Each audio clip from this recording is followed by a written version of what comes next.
Okay,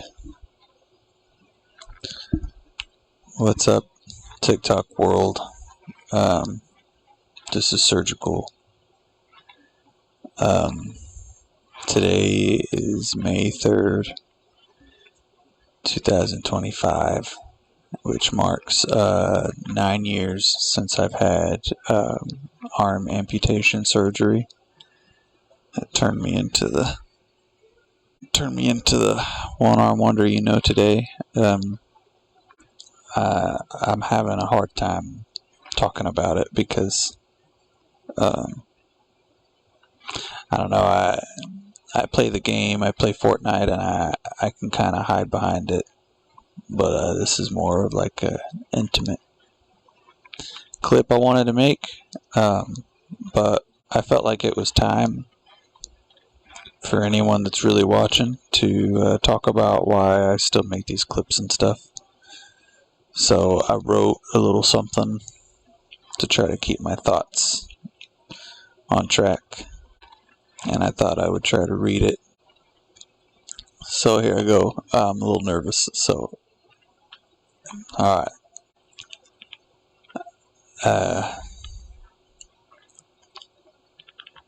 I'm hesitant to tell my story because I do not like feeling sympathy or pity.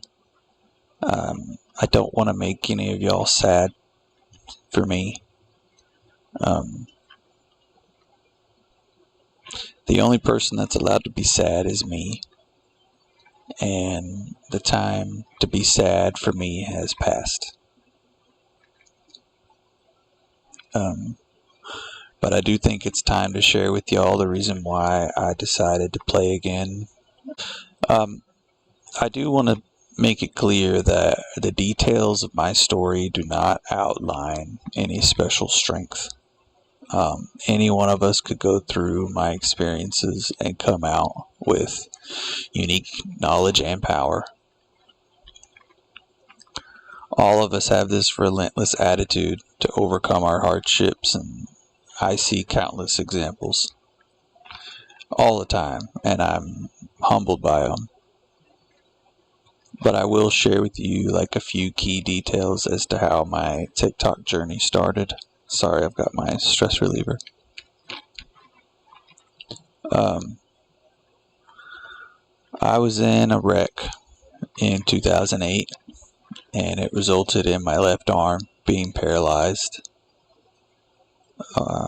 In 2011, I bought a PS3, and I tried to use a controller for one-handed use like this, but it didn't really work at all. Nobody really cared too much about disabled gamers back then, and I just decided I couldn't do it. And then I had several extensive nerve reconstructive surgeries that failed. And then I had years of just dissociation and survival, and I had 7 years wearing my arm in a sling. And then after I injured it one more time, I decided to have it lopped off in 2016. And there wasn't much sadness. I would say liberated was a better word. I was just ready to start tackling life again. And I'm stubborn, and I just refuse to just live instead of try to thrive, and just trying like hell to figure out modified ways to continue doing the things I used to love doing. And so I bought a Nintendo Switch.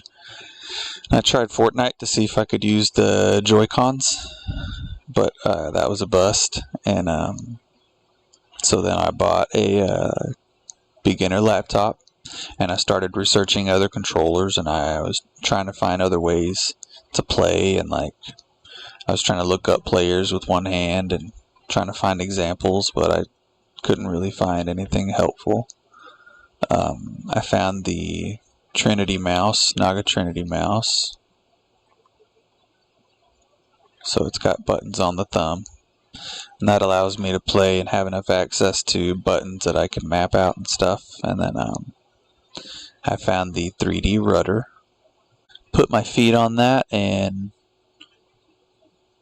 point in the direction I want to go to move my character. As you can imagine, going from a controller to this setup requires tons of practice and frustration to get proficient.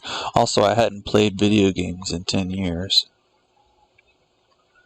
But, you know, my clips aren't really to brag about skill, but to show you that I'm not playing this game to participate. I may have a disability,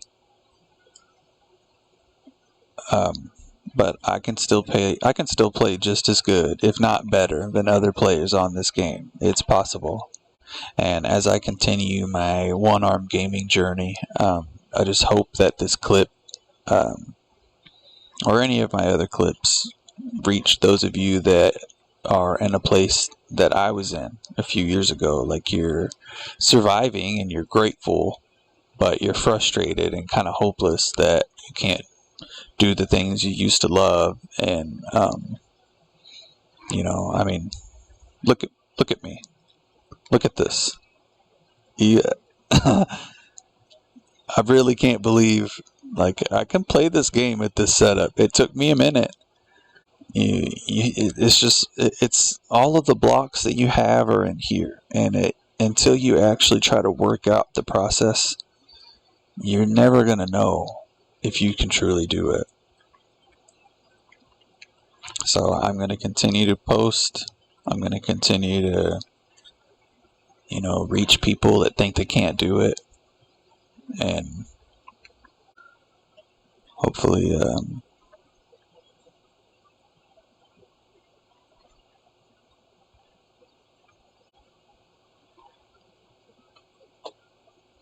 hopefully you don't give up.